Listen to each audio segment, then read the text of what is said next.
Hola corazones, mirad que os traigo un batido de plátano súper saludable y refrescante para nuestro desayuno o nuestra merienda. La verdad que está riquísimo.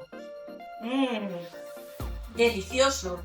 Si queréis saber cómo lo he preparado, quedaros conmigo porque os enseño ahora mismo cómo lo hacemos. Pues mirad corazones, vamos a utilizar 4 bananas maduras.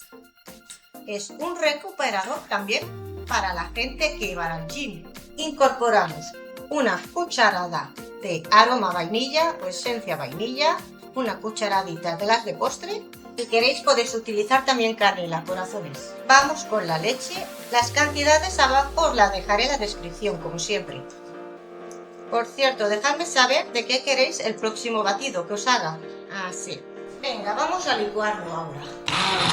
Voy a incorporarle un poquito de hielo picado y seguiremos batiendo un poquito más. Y listo. ¿Habéis visto qué fácil es de prepararlo, corazones? Pues bueno, corazones, ¿habéis visto qué fácil es de preparar un batido? Este de aquí, de plátano, está riquísimo. ¿Cómo huele a plátano? Está, es que espectacular. Si os ha gustado, ya sabéis, dejadme saber en los comentarios si lo vais a preparar y de qué otro sabor queréis que prepare el batido la próxima vez. Yo me despido, pero antes os dejo por aquí un enlace a otro vídeo de otro batido que estoy segura que os va a gustar. Adiós, corazones.